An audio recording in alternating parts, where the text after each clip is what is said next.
Hello out there. This is a quick reminder before we begin. All the legal jargon our producers want us to pass along. That's right. So, everything you hear on this podcast is for education and entertainment only. Meaning, please don't use it to sue anybody. Exactly. These are our opinions, not legal, medical, or professional advice. Think with us, question with us. And above all, enjoy the debate. We hope it is valuable. Welcome back to the Crown Academy Debate Podcast. I'm Coach Mike, and today we're tackling a big one, immigration policy. This can get emotional, complicated, and political, which is exactly why we're doing it with structure. Kai will represent the government side, arguing why a restrictive immigration policy is necessary. Nova will represent the opposition side, defending humanitarian openness and the moral imperative to help people in crisis. Are we protecting borders or protecting people, or trying to do both without the whole thing collapsing? Basically, I draw the short straw and argue restrictive borders. That is a dramatic oversimplification, Kai, but not entirely wrong. And I get to remind Kai that humans are not Pokemon you keep out with a higher gym badge. Thank you. I'll put it on my resume. Accidentally correct sometimes. All right, Kai and Nova, let me provide a little background for our listeners about our discussion today. Currently, immigration sits at the crossroads of economics, ethics, culture, law, and national identity. In 2026, more than 123 million people worldwide are displaced by conflict, persecution, and environmental crises. Nations are forced to decide, how do we uphold security and stability while honoring human dignity? Today, we're modeling how to debate this ethically, structure your arguments, and understand the tension between security and compassion. And if you are not a debater, that's okay. We are glad you are here and tuning in. For our listeners, Kai and I will go over a few terms that will be in our discussion. Hang in there with us. It might help clear up some questions before we begin. Here are the definitions we'll use so we're debating the same idea. Okay, first up, restrictive immigration policy, increased border controls, enhanced vetting, limited entry quotas, and stricter pathways to citizenship. National security, protection of citizens, prevention of terrorism, and maintaining order and rule of law. Economic stability, ensuring that public resources, jobs, and social services remain sustainable. Moral imperative, the ethical duty to protect vulnerable people fleeing danger, including obligations under international law. And finally, open borders and humanitarian refuge, policies prioritizing protection and access for refugees, asylum seekers, and displaced populations. So basically, how closed should the door be and how much responsibility do we have to open it? Yes, a surprisingly coherent summary, actually. Perfect. Let's jump in. Kai, why don't you start with how the government frames this? All right, so as government, my job is basically, we're not being evil, we're being careful. I argue that national security matters. We can't just open the door without knowing who's coming in.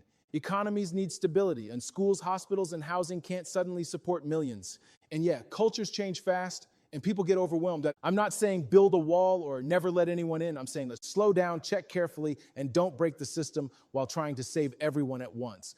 Good. You're focusing on the duty of a government to protect its citizens first. That's a legitimate philosophical stance. And on the opposition side, I argue the reverse. A moral society cannot shut out people fleeing danger. I focus on human rights. Borders shouldn't be death sentences. Economic renewal, immigrants often fill needed jobs and revitalize cities. Shared humanity. People don't choose to be refugees. And compassion is a duty, not a luxury. And yes, I'll point out that restrictive policies often create illegal routes and exploitation, making everything more dangerous. So your argument is, let them in because it's the right thing to do. My argument is, let them in because it's the right thing to do, and it actually helps us long term.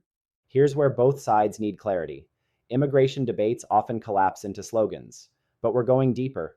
Kai focuses on security, stability, and order. Nova focuses on rights, dignity, and long-term benefits. In a real debate, you don't win by shouting the loudest, but by proving your model works better for the people who matter most.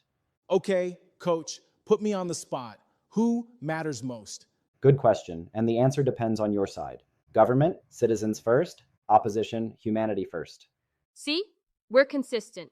All right, let me try this like a real debater. Argument 1, national security. Some countries can't verify identity documents at all. If we skip vetting, we're hoping nothing goes wrong. Hope isn't a policy. Argument 2, economic stability. Public services get overwhelmed. If thousands arrive quickly, local communities pay the price, literally. Argument 3, integration needs time. If immigration happens too quickly, communities don't adjust. That's where you get division, not unity. That was my serious voice. And it was solid. You framed it as a responsibility-based argument. Governments must prevent chaos. My turn. Argument 1, human rights. Borders shouldn't override life or death situations. Turning people away violates international law and basic morality. Argument 2, economic contribution. Immigrants pay taxes, start businesses, and fill vital labor shortages. Entire cities revive because of them. Argument 3, criminalization creates harm.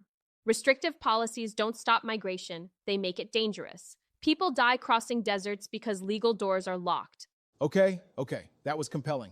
Almost emotional even. Indeed, facts are emotional when they involve human beings. Before we clash, we add layer 3, indigenous perspectives. Indigenous nations often live across borders drawn without their consent. They face resource pressure, cultural disruption, political marginalization, but they also argue that borders shouldn't trap them or divide ancestral land. So both sides must consider the ethics of borders beyond modern nations. So basically, no one owns anything and everyone owns everything. That is not remotely what I said. But it was a fascinating interpretation. All right, Gov, Nops, time to clash. Kai, strongest hit on Nova's case. If you open borders too widely, you create security risks. We can't vet people properly if numbers explode. Nova, your counter? Restrictive policies cause the danger by forcing refugees into illegal routes. If policies were humane, people wouldn't die in deserts.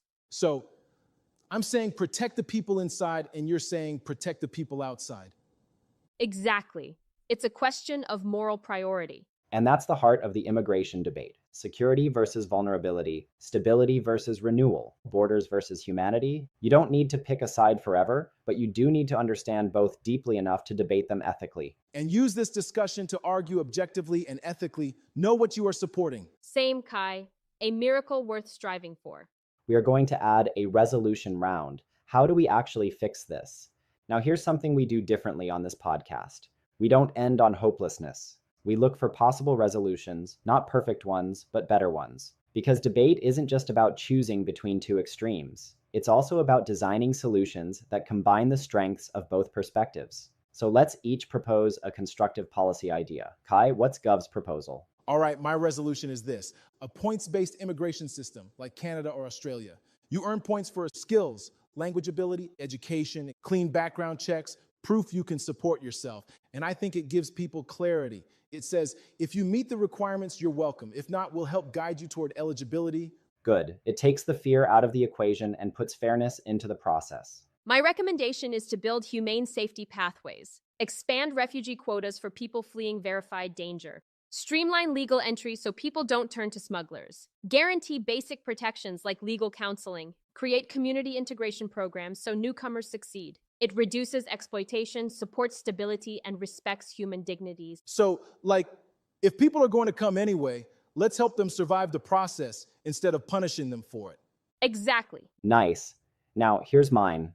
A hybrid model, a 3-part immigration framework, merit-based entry path, points for skills, education, language proficiency, and community contribution, clear and compassionate humanitarian route, fast-track safe entry for people fleeing war, persecution, or disaster, with vetted documentation, responsibility expectations for everyone. Anyone entering the country must agree to thorough background checks, health screening, nonviolence agreements, respecting local laws and customs, no misuse of welfare systems, positive contributions to society. This approach honors security, fairness, and compassion. So basically, come in, but don't be a jerk. A beautifully simple summary of a complex policy. If only government spoke with Kai's level of clarity. Here's your takeaway today.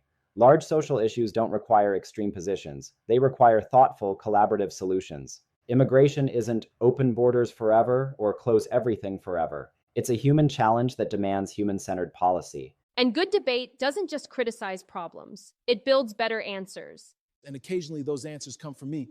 You're welcome, Earth to Kai. Thank you for joining us. Keep thinking deeply, questioning assumptions, and engaging in ethical debate. We'll see you in the next episode. Stay curious and stay kind.